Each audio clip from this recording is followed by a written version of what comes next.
All right. Thank you, Tomek, for the very nice introduction. Thank you for the invitation. It's good to see you and others. I was actually thinking that give or take a week or two, we are away from the 20th anniversary of my meeting Tomek for the first time. I came to Chicago to give an interview talk for a postdoc position as a grad student, and Tomek was asking some very good and very tough questions during that interview. So that was, I think, my first encounter with Tomek, and we've had many discussions since then, and hopefully we'll continue to have many discussions in the future.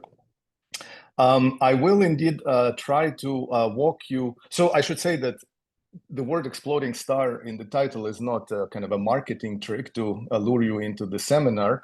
My background is astrophysics. The reason I came to combustion was through astrophysics, and a lot of the work that I still do is motivated by the problems in astrophysics, in particular in Type 1a supernova. And I will try to walk you through some of the interesting physics that connects combustion on Earth in terrestrial settings, in actually some rather novel terrestrial settings, and all the way to the astrophysical systems such as Type 1a supernova. And I'll try to show that there is actually a lot of parallels, a lot of connections. It is unfortunate that I don't think there is much dialogue going on between the terrestrial combustion community and astrophysical combustion community. But there is a lot for both of these communities to learn from each other. And I'll try to give you a kind of a quick overview of these various topics. Now, let me start by saying that combustion in general, essentially exothermic reactions that happen in fluid flows, is probably one of the most pervasive processes in the universe. I'm sure that I'm preaching to the choir here, but the easiest way to illustrate this pervasiveness is sort of through a scale ladder, if you will. Right. So combustion starts on scale somewhere close to a millimeter, and these are our laboratory flames in various configurations. We find these processes on scales, on larger scales, tens of centimeters, maybe a meter, in various propulsion systems, engines, things that essentially power most of our modern society today.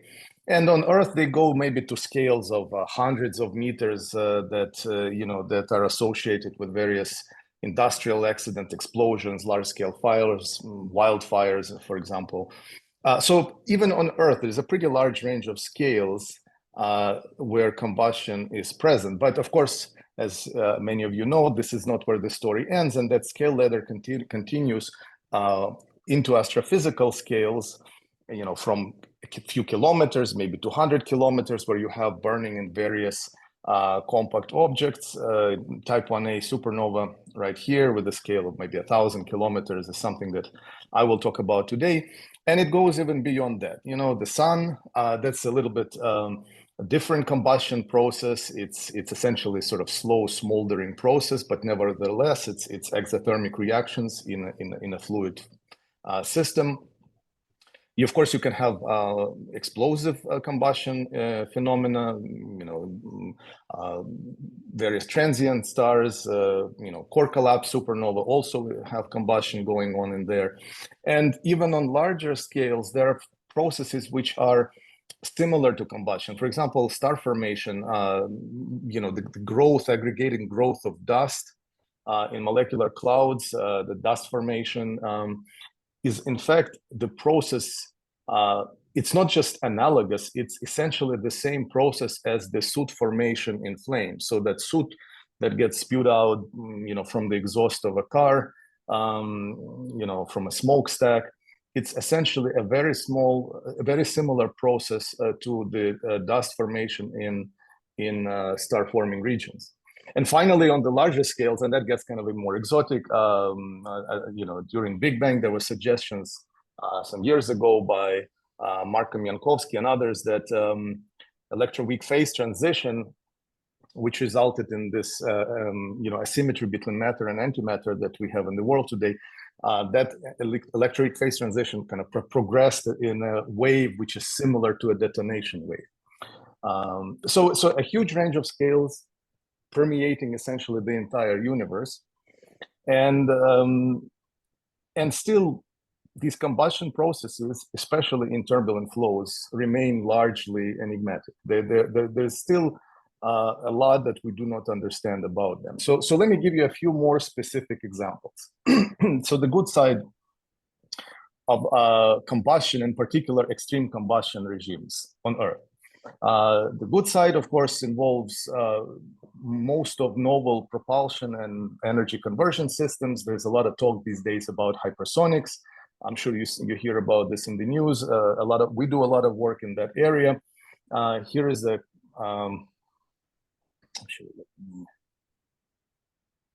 laser pointer. So this is a cartoon, a typical cartoon of a scramjet, a hypersonic air-breathing scramjet system, where you have a regular turbine that accelerates it at lower speeds, and then the inlet closes and another inlet opens for this essentially kind of a pipe where supersonic combustion process would take place, and it would propel it above speeds of Mach 3 or so to very large Mach numbers.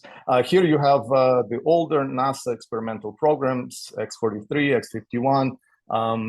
They were some years ago. This on the right is DARPA hypersonic advanced weapons concept, which is one of the leading programs in the Department of Defense right now for air-breathing hypersonic systems. The last test. This is something being developed by Lockheed, and the last test was in January of this year, which was actually quite successful. This thing flew for about 5 minutes over 300 miles. So a lot of efforts, a lot of funding is going into this type of work in the DoD and in the industry. But what is the challenges here? Of course, are multiple. Extremely fast chemistry, complex effects associated with real gas effects.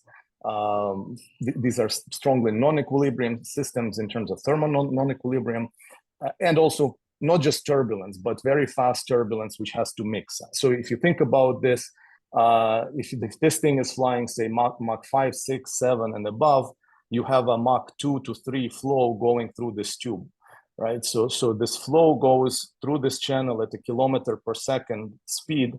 You have to inject fuel, mix it, burn it, expand it. All of that has to happen essentially in a millisecond. So the crossing time of this channel is, roughly speaking, a millisecond. So you have to do a lot of stuff, a lot of complex stuff in a very short amount of time, and that's pretty challenging. To give you from a kind of a theoretical standpoint, one way to sort of illustrate these breadth of the regimes that you have in these hypersonic systems is through these regime diagrams. So essentially what I'm showing here, I don't know, about 10 years ago, University of Queensland and a few other universities, there was an international consortium to conduct these high-shot experiments where essentially an air-breathing scramjet was attached to a sounding rocket, went up in altitude, and then as it was coming down in this kind of boost glide configuration, it had some period during re-entry of hypersonic flight, and a lot of data was collected from that experiment. Simulations were done of this configuration, and particular here in the bottom right, I'm showing large eddy simulation done by Christer Furby from the Swedish Defense Agency, and we talked about this some years ago, and he made this regime diagram. Basically, he put all of the conditions in the flow into this three-dimensional regime map. And what you have here is so 2 dimensions are the usual dimension. It's a turbulent Mach number. That's your, convective turbulent, so not convective, sorry, the turbulent motions, how compressible they are. You have Reynolds number, again, turbulent Reynolds number, sort of degree of turbulent intensity, or, how turbulent the entire flow is. And the 3rd dimension connects the chemistry with turbulence. So this is a so-called Damkohler number, which essentially is the ratio of the turbulent time scale to the chemical time scale, or I should say chemical to turbulent time scale. And you can see that essentially here in this hypersonic system, you span a huge range of scales. You know, the Mach numbers, again, these are turbulent Mach numbers. They go from 0 to something very large. So you have almost no compressibility to extremely strong compressibility. Reynolds numbers, they go here up to, you know, a few thousand, but in reality, this is unresolved LES calculation. So this is probably an underestimate. And even in terms of coupling of chemistry and turbulence, you go from, you know, something very small where chemistry is extremely, well, turbulence is so fast that it's controlling the entire thing. Chemistry is essentially a passive process riding along, to very large values of the Domkohler number where everything is now controlled by chemistry. Now, turbulence is slow and chemistry is very, very fast. So you spend virtually the entire range of conditions that you can think of. And if you want to simulate this, you have to have a physical model that can describe combustion, turbulent mixing, everything related to that in all of these regimes. And I should say that supernova have a very similar problem, type 1a supernova. They have a very similar problem where the flame goes through all of these regimes, the reacting flow to go through all of these regimes from very slow to very fast, from incompressible to compressible. And again, that's the difficulty in developing physical models for those conditions. The bad side of these high-speed combustion regimes, these high-speed reacting flows, are these industrial accidents. So here at the bottom, I'm showing the infamous Buncefield incident in the UK. 18 years ago, there was a fuel storage terminal. One of the fuel tanks overflowed. It formed a giant vapor cloud above it. It ignited, and it produced this rather catastrophic destruction. It was a huge explosion, registered on the Richter scale, was considered the largest explosion since World War II. And there's been several of them since then. Saga Mine in the US, the Jaipur incident, a similar unconfined explosion. And probably the most famous one was Fukushima, where, of course, the primary incident was not the explosion, but once the reactor operation was disrupted, it produces a lot of hydrogen, which mixes with air, creates a very flammable mixture, and eventually it exploded. The problem with these things is that most of the explosions that we deal with, or we deal with in practical settings, fortunately, these are not so-called detonations. These are essentially flame-driven explosions, which are not as violent as what you see in here. When explosion transitions to a detonation, unmistakably, basically, it takes the devastation kind of to an entirely different scale. And with Buncefield, there's been for many years, there was an investigation into the causes of this. And even though every evidence was showing that this was indeed a deflagration to detonation transition, there was a lot of skepsis about this in the insurance industry, in general, amongst the practitioners. And at the time, I just came to a naval research lab that was maybe a year or two after this incident. And interestingly, they came to us and they said that, you guys have been talking about this deflagration to detonation transition in supernova and saying that, you can form a detonation in an unconfined setting. Can you tell us again, what is this all about? Because on kind of in terrestrial settings, the conventional wisdom was that if you have an unconfined system, and here when it formed a vapor cloud over the storage facility, it was essentially a semi-unconfined vapor cloud in open air. The conventional wisdoms was that you cannot form a detonation. And actually, interestingly, a lot of sort of the motivation for this work that eventually led to the conclusion that it was a detonation kind of was coming from the research into supernova, where, of course, there are no walls, no boundaries. It's an inherently unconfined system. So again, a lot of questions about these problems, these large-scale explosions, what formed these detonations. This is an area of active, ongoing research. And finally, the extreme scale. Again, most of you know this problem. Many of you work on this problem, including Tomek.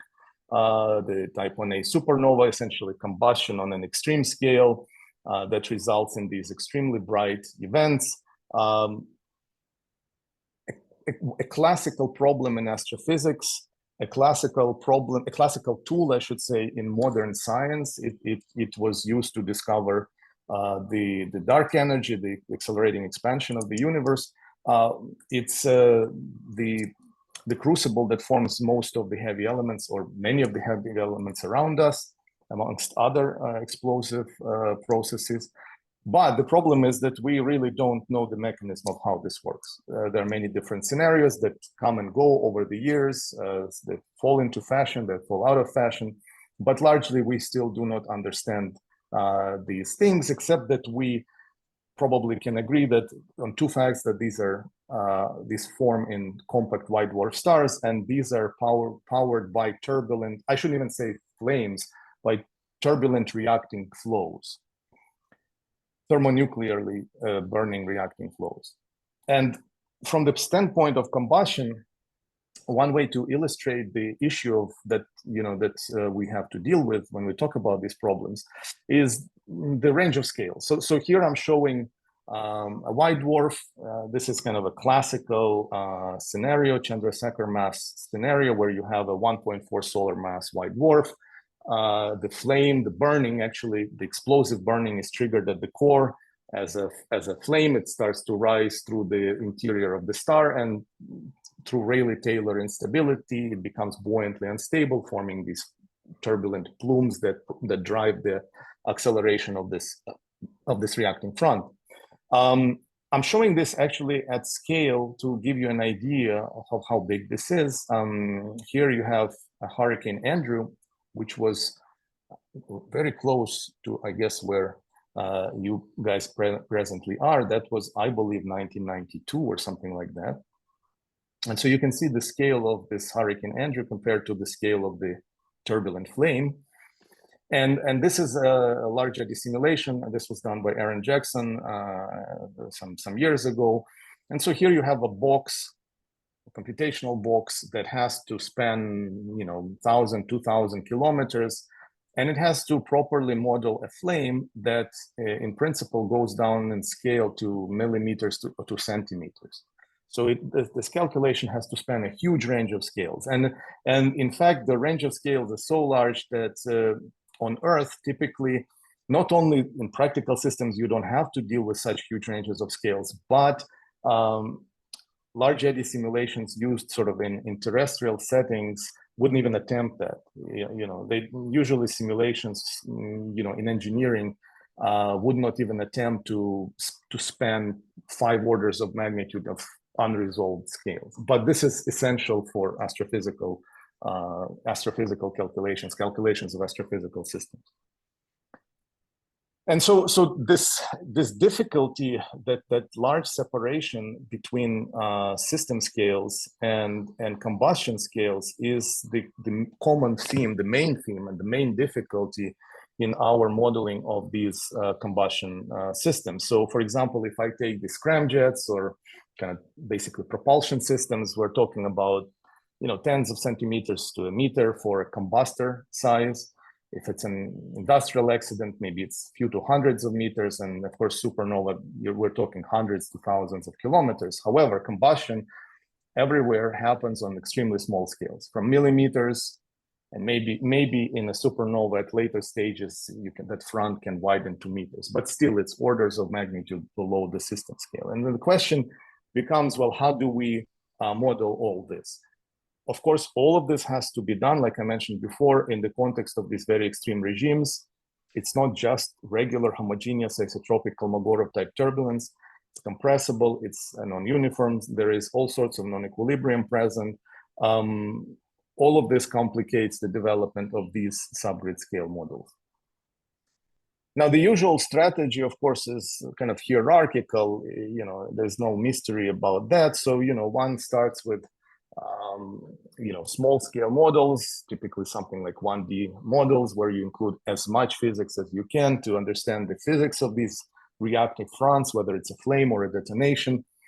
And then you try to go to the next level where you're actually putting it into the turbulent flow, right? So the flow that, so now the system is three-dimensional. Invariably, you have to sacrifice some physical realism of the model in order to allow for these now three-dimensional calculations. But this is where you're trying to find some common physical description for these processes. Physical description that will be indeed common both to a scramjet and a type 1a supernova.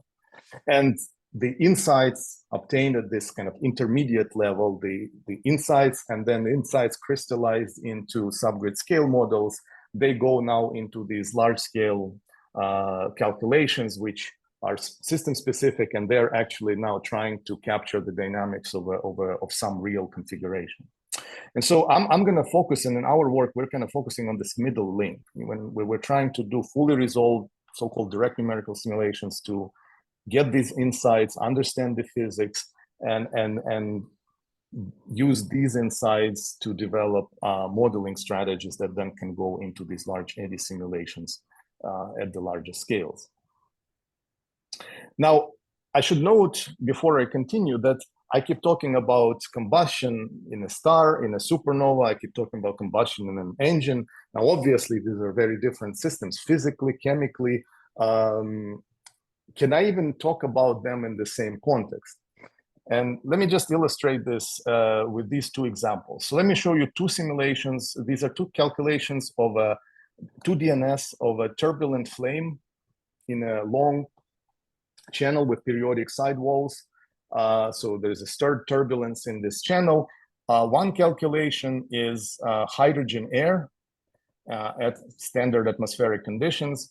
And another flame is a thermonuclear carbon burning flame at the density of 10 to the 8 grams per cubic centimeter. I invite you to kind of try to guess which one is which. If I don't know if it's clearly seen on the screen, but there is sort of a hint in terms of the parameters of the calculation that are running. There's a hint. You can kind of guess which one is which. In particular, if you look at the time, on the top it's kind of milliseconds, and on the bottom it's fractions of a microsecond. So very, very different time scales, even though physical scales are very similar, right? This axis is in centimeters, so 10 centimeters. Maybe here it's a centimeter, so it's a comparable physical scale. But so at the top, so this is a chemical flame, hydrogen air. Bottom is a thermonuclear flame. Extremely different conditions. In particular, if you know the laminar flame speed for a hydrogen air flame is about 1 meter per second. For a thermonuclear flame, it will be 20 kilometers per second. Of course, extremely different densities. But overall, they look very similar. And the reason they look very similar is they have very similar dimensionless properties. So this Damköhler number and Karlovitz number, essentially these numbers that compare chemical scales and turbulence scales, are very similar. We solve a similar set of Navier-Stokes equations with different equation of state, different physics, different transport properties, different chemistry, but the governing fluid equations are the same. And the dimensionless parameters are the same, and they give very similar, at least morphologically, at least visually, very similar flame dynamics. The similarity actually goes beyond that. Here I'm actually showing two flames. So this is basically, I'm showing a structure of a laminar flame in a jet air, well, dodecane air, but dodecane is basically a single component jet fuel. So solid lines are the laminar structure of a jet air flame. Red is the heat release rate, normalized heat release rate. Green is temperature, and black is density. And then in dashed lines, I show carbon-oxygen thermonuclear flame. So flame that burns 50-50 mixture of carbon and oxygen at the density of 5 × 10⁻⁷ grams per centimeter cube. What is interesting is, I mean, note that the normalized profile of heat release rate is almost identical. The temperature profile is shifted for the thermonuclear flame, and that's because the transport is somewhat different there. Transport thermal conduction is primarily through fast electrons in the plasma, whereas diffusion is extremely slow, so ions are very slow, and as a result, diffusion is much slower than thermal conduction, and so temperature profile kind of runs ahead compared to what you have in a chemical flame. But aside from that difference, they're very similar. And actually note that even though the flame speed is vastly different, the width, let's say if you take this heat release rate profile and you take full width at half maximum, the width is almost the same. It's about 0.5 millimeter. So in some sense, this horizontal axis, I didn't even need to normalize it by the laminar flame width. If I even showed it in centimeters, it would be they would be very, very similar to each other. So even on this microscopic scale of the laminar flame, there's a lot of similarity between these thermonuclear burning fronts and chemical burning fronts. And that's sort of the main basis why we can try to look at them using similar tools, and we can try to formulate kind of very similar or common understanding of these turbulent reacting flows. But let me go now a little bit further and talk about these high-speed regimes. And so for us, the story started, again, as I mentioned, we were thinking about both the Type 1a supernova, but also that Buncefield incident. And this led to this calculation a long time, probably 15 years ago. So this is methane air, stoichiometric methane air mixture, initially at atmospheric conditions. The calculation is done in this very long channel. The side walls and the transverse dimensions are periodic, and the boundaries are open at these two streamwise ends. And what happens is that you initially create the turbulence in this domain. It's highly subsonic turbulence, so very, very low Mach number. You place a laminar methane air flame, which is also highly subsonic. And so as this highly subsonic turbulence starts to interact with highly subsonic laminar flame, something interesting happens. The flame starts to become turbulent, it accelerates. At this point here, it's already moving at about 1 kilometer per second, so about a Mach 3, and then it produces a detonation. And so here, essentially, this was kind of the first the first time we saw in our calculations this essentially the possibility that the interaction of a highly subsonic turbulence and highly subsonic flame, when they put together, they can result in self-acceleration and spontaneous transition to a supersonic, actually hypersonic detonation wave, shock-driven detonation wave, without any confining effects. Without any, you don't have to have walls or some kind of any obstacles or anything else that typically would on Earth promote transition from a flame to a detonation. And so here, this is interesting because, again, it shows this entire progression of combustion from something very slow, laminar, to something very fast, hypersonic.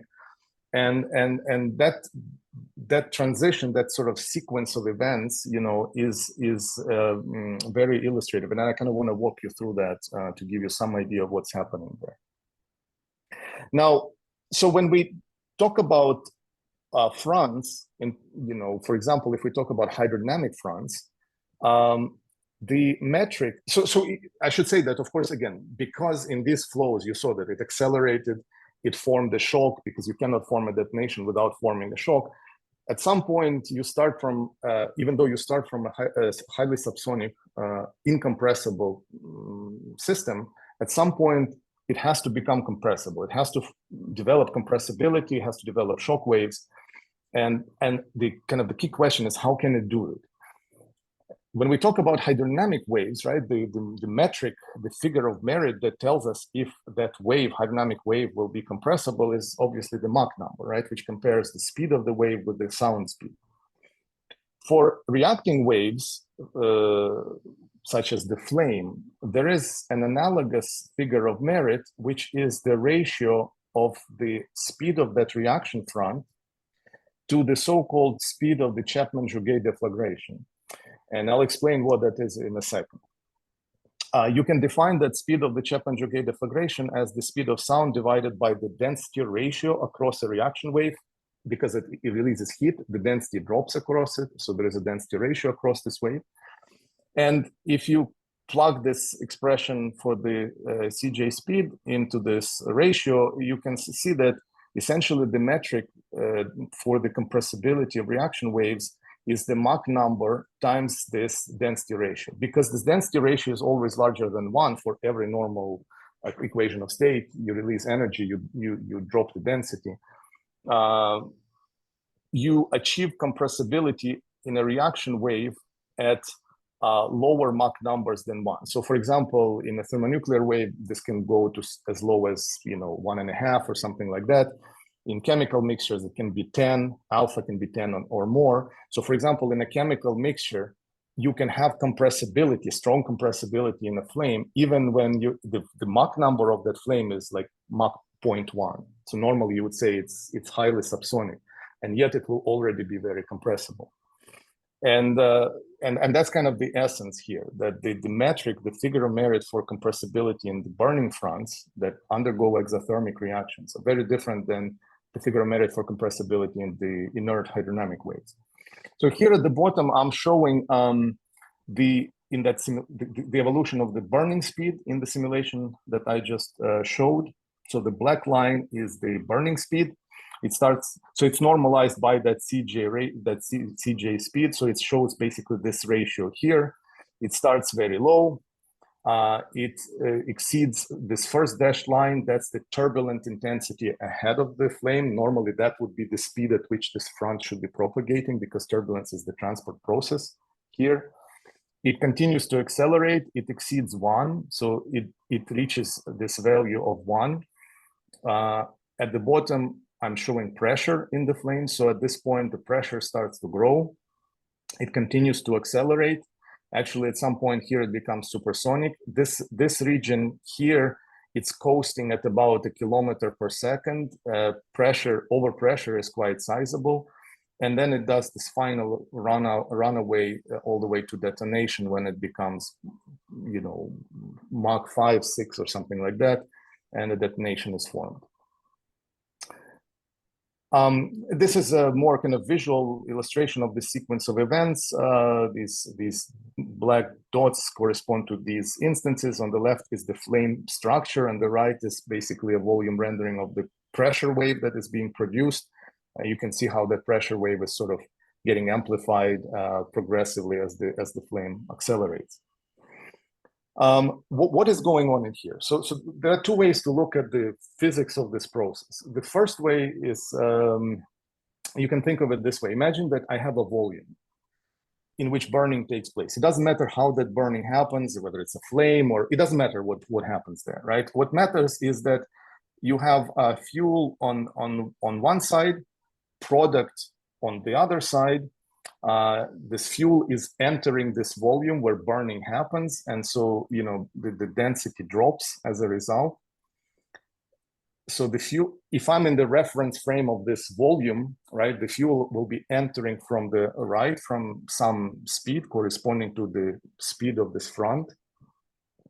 And simply due to the conservation of mass, it will be exiting on the left with a higher speed, right? Because the density dropped, so the velocity, just to conserve the flux, the velocity will be larger. And what that means is that if I'm in the reference frame of this front, I will have some subsonic speed at which the fuel is entering from the right, and at which also the velocity of the product leaving on the left will become sonic. So at some subsonic propagation speed of this front, I will form a sonic plane or sonic point at the back. And what that means, I will choke the flow, and that is formally the definition of this Chapman-Jouguet deflagration speed. So I will choke the flow, pressure will start to be trapped in this volume. It can be shown that this statement is equivalent to the statement that now burning is happening on kind of an acoustic time scale. And this eventually will set off a runaway because I trap the pressure, which means I compress the fuel. As a result, it gets hotter, it burns more vigorously, which increases the burning speed of the front. So it promotes the trapping and of the pressure in this volume even more, compresses fuel even more. And so you basically have a runaway process, which essentially results in that acceleration you saw in the previous calculation. Here I'm showing the sequence of velocity profiles from that calculation. And this first black one, you can see that the formation, so this is velocity normalized by the speed of sound. And you can see that so indeed the velocity is dropping here across the flame, and at the back it's forming a sonic point where this ratio is equal to 1. So it's a sonic point that's formed, and then you start to build up the pressure, and you also start to build up the velocity in the front. A different way to look at this, maybe a bit more intuitive way, is in terms of this so-called PV diagram, right? We see these PV diagrams all the time. We deal with them in our undergraduate thermodynamics classes when we talk about cycles, thermodynamic cycles. And you can describe the burning also very clearly using these PV diagrams. You have some initial state A corresponding to the cold reactants. You have the so-called product eugonio in here. That's essentially the adiabat corresponding to the fully burned state. And so you have to go from this initial unburned state to this burned eugonio. How do you go there, and where you end up on this product eugonio is your thermodynamic process associated with combustion. And for example, the flames, which are slow, they don't change pressure much, they're almost isobaric, they typically go along this horizontal line, right? So actually the slope, so this curve here is called the product eugonio, and these straight lines connecting the initial state with the product eugonio is called the Rayleigh line. And this is just a manifestation of the conservation of energy. The product eugonio is conservation of energy, and the straight line is conservation of momentum. Obviously, they have to intersect in order to satisfy both of them. And the slope of the Rayleigh line is the speed of the wave. So flames are slow, they don't change pressure much. The line is almost horizontal. And if I start to accelerate the flame, for example, by making turbulence that transports the flame, making it faster, I will increase the slope. And at some point, I will increase the slope to the point where this straight line just barely becomes tangent to the product eugonio. And what that means that I can no longer make the flame any faster. And so CJ deflagration is actually theoretical maximum speed of a reaction wave that satisfies conservation laws. You cannot propagate a reaction wave faster without violating conservation laws. However, I could always ask the question, but what if I try to? What if I make turbulence faster and the slope becomes even larger so that it no longer intersects the product state? Well, the conservation laws are broken, but obviously something has to happen in the system. And what happens in the system tries to prevent this violation of conservation laws. And how does it do it? It essentially lifts the initial state. It takes the straight line with the speed that I'm imposing and lifts it up. And it lifts it up by lifting up the initial state. And how does it lift the initial state? It creates a shock wave. So this curved red line here is the shock adiabat. So it creates a shock wave that compresses the initial state. So now the new initial state is higher, and it allows this Rayleigh line intersects the product eugonio. And so here I'm showing a sequence of these events for progressively faster and faster flames from the simulation. So you can see that it builds up this shock adiabat, lifting the initial state higher and higher, until this magenta line, that's the fully developed detonation. And we see something very similar, this formation of a shock flame complex and the run up to a detonation also in experiments. This is an experimental figure from my colleague from the University of Central Florida, where you see a very similar progression as the flame builds up that shock adiabat. And that's the essence of this deflagration to detonation transition. The lower branch in this PV diagram is called the deflagration branch. Upper branch is called the detonation branch. Historically, they've been kind of living in separate universes, but there is a natural process that connects them, that transitions one mode of burning, subsonic burning, flame, to a supersonic burning, detonations through this process of deflagration to detonation transition, which is completely intrinsic to this system. It has nothing to do with the system geometry, obstacles, walls, etc. Of course, well, I promised talk about the exploding star. So indeed, one can work out the critical conditions for critical turbulent conditions, I should say, that are required to reach that threshold Chapman-Jouguet deflagration speed. In particular, you can work out the critical system size, the critical turbulent intensity. I'm not going to go through the details of that. Based on that, we were actually able to try to see. So again, because there is a critical system size, there's a smallest size of the system based on the flame properties that you need to achieve if you want to see this process in a simulation. And in a simulation, you can obviously achieve only a very limited range of scales. Here on the right, I'm showing, kind of the range of scales you typically can achieve in a domain with this, which has maybe 500 to 1,000 cells in one dimension. It's very hard to have a simulation domain much larger than that. And so we explored different fuels. For example, 50-50 carbon-oxygen mixture does not allow you to observe this process. But luckily enough, pure carbon mixture allows you to see this at densities about 2 × 10⁸ grams per cubic centimeter. Again, you can work out the parameters to set up the simulation to see this process. And again, let me just show you the outcome. You have a flame. Now, this is not a chemical flame, it's a thermonuclear flame, a pure carbon burning flame. In turbulence, flame is subsonic. Again, similar setup as before, flame subsonic, turbulence is subsonic, and they produce this colored, that front, that's a shock wave that they produce when you put these two subsonic structures together. And that strong shock is what transitions to a detonation in an unconfined degenerate burning plasma. We also were able to observe this process and study this process in the experiment. This is actually an experimental facility that was developed by my colleague Karim Ahmed at the University of Central Florida. Essentially, what you have here is a semi-confined channel. You fill it with a mixture of hydrogen air. There is a series of perforated plates here to generate turbulence. So you ignite it on the left end. The flame starts going through these perforated plates. It becomes turbulent. That causes it to burn faster, to accelerate. Finally, it passes the last perforated plate. It emerges here. So you have a leading shock, highly turbulent flow behind, and then a flame that interacts with this highly turbulent flow.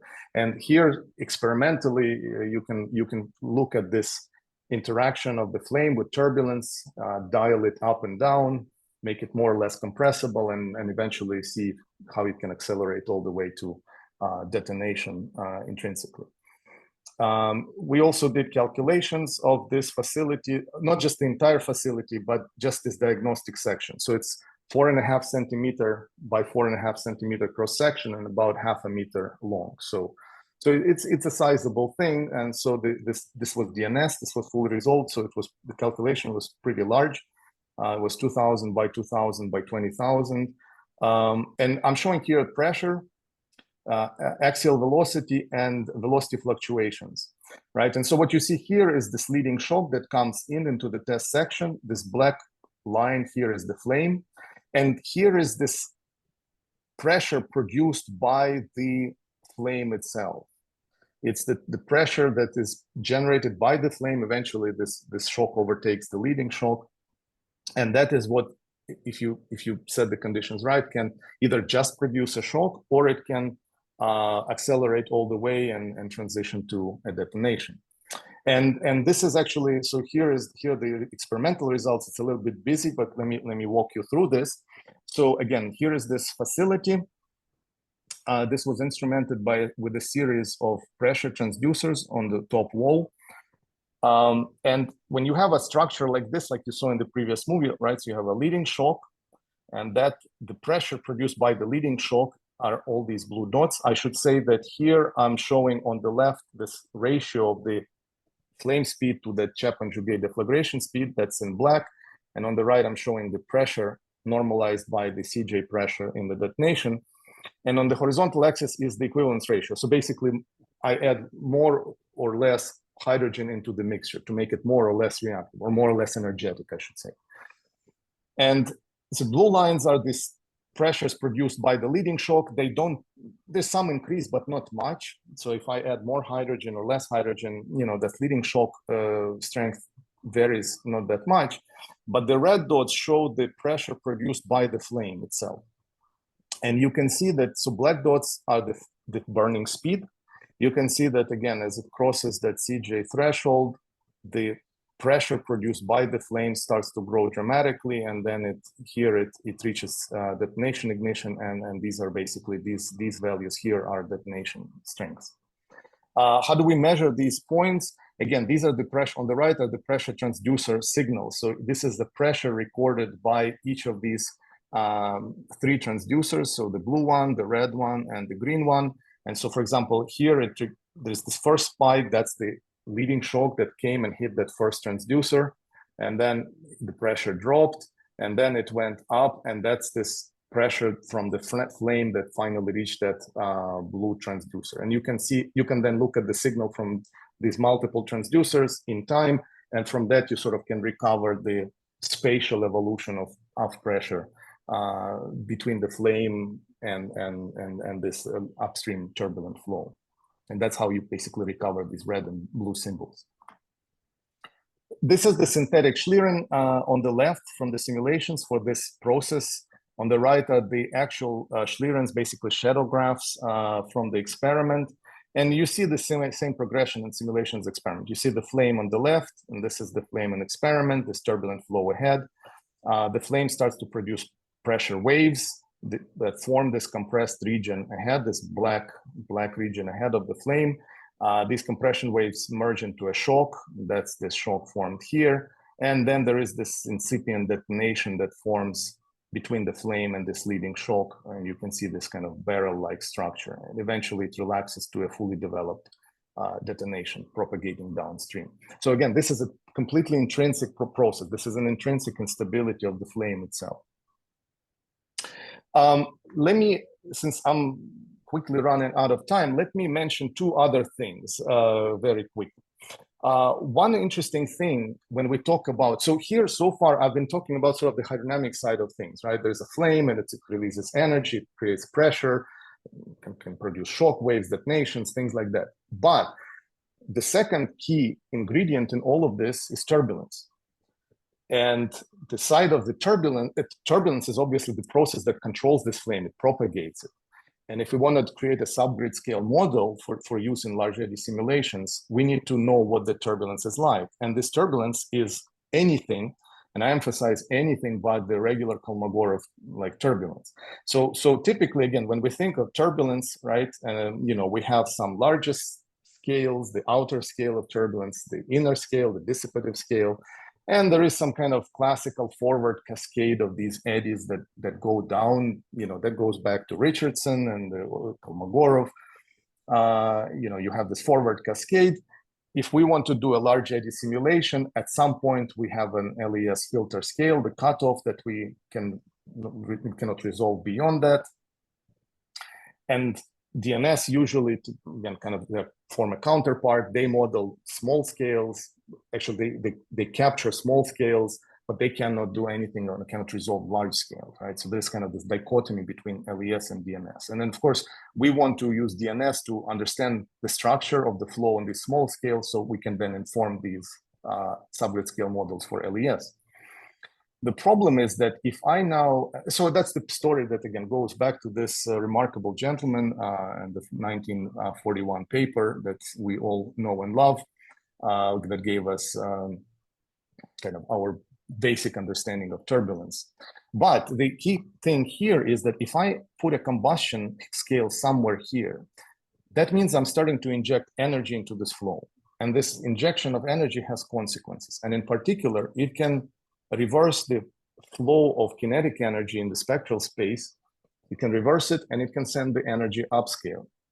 And if that happens, then of course this would modify the dynamics at the filter scale, and this would modify fundamentally not just the nature of these subgrid scale models. In fact, in my view, this actually questions the entire LES approach whatsoever. And it's not clear to me that large eddy simulation as an approach is a sensible thing for reacting flows. But again, let me not get philosophical here. But in particular, why can this happen? Why can there be this reversal of energy? The easiest way to understand this is through the entropy transport equation, right? So entropy is basically the magnitude of vorticity. You get this equation if you take just the momentum equation, take a curl of it, and take a square of the curl, and you get all your usual terms, right? You have vortex stretching and dissipation. That's your regular turbulence generating terms. And if you have a variable density flow, you will also have dilatation. And if you have compressibility, particular pressure gradients, like what you have in these high-speed reacting flows, you have a baroclinic torque, where you have a misalignment of density gradient and pressure gradient that can be a powerful source of vorticity. That's your turbulence generation by the flame.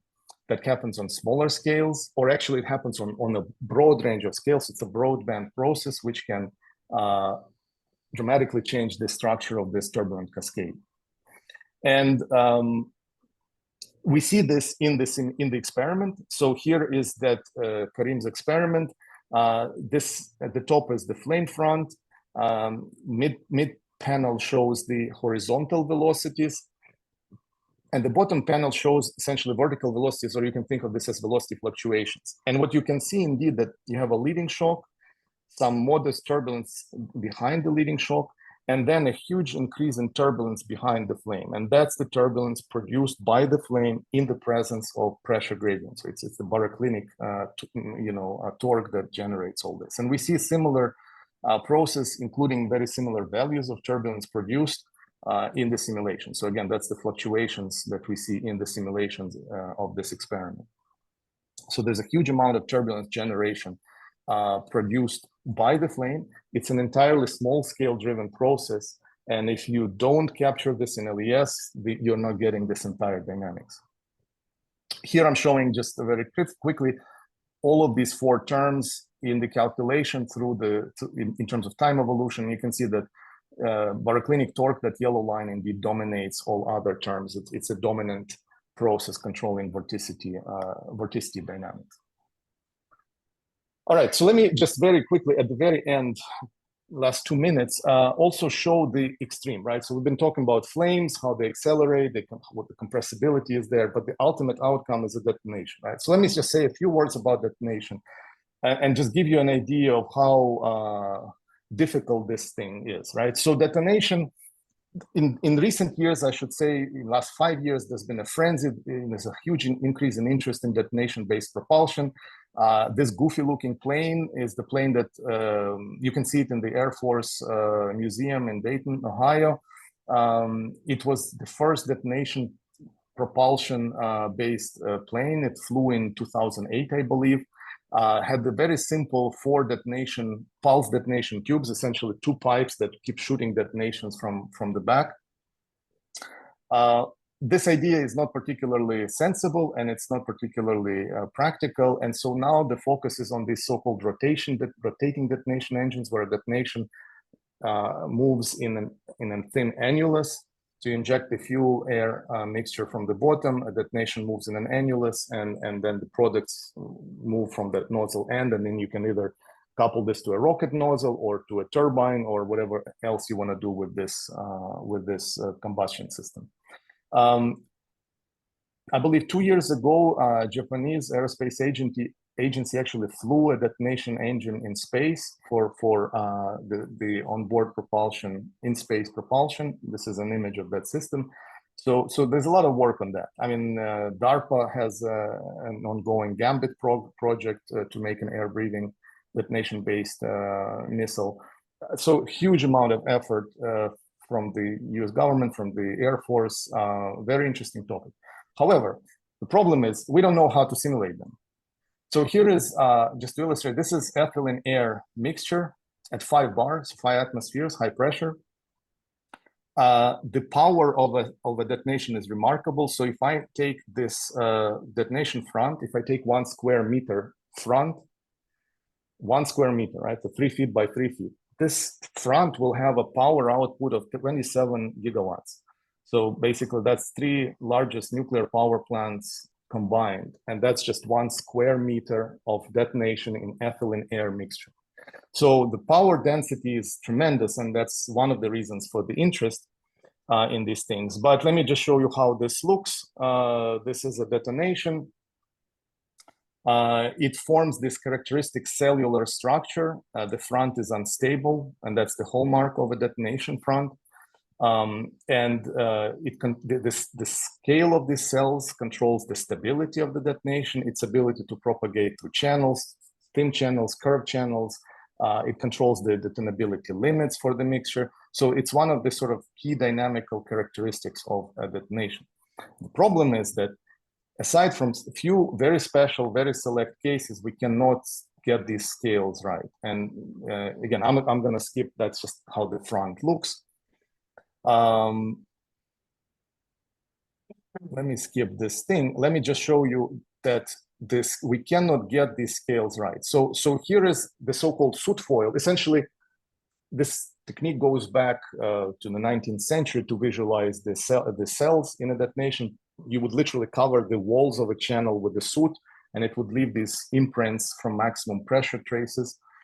And first of all, in 2D and 3D, they look very, very different. And a lot of our understanding is based on 2D calculations. But more importantly, they are very different in scale. So here I have, again, this ethylene air 3-dimensional calculation. Qualitatively, it sort of looks like what you see in experiments. However, the cells are about factor of 5 to 10 too small. And that's true for all hydrocarbon mixtures. We've done a survey essentially for every fuel you can think of. We're off by at least an order of magnitude. And I would say that this is essentially, so detonations are probably one of the last, I would call it grand challenge problems for reacting flow physics, because we cannot, there has never been produced a simulation of a detonation, even in the simplest configuration of a planar propagating front, that matches an experiment. We do not know how to do it. We're missing some physics. We're missing something in the chemistry. We have some ideas. We're working on some ideas what can be the issue, but this is an open challenge.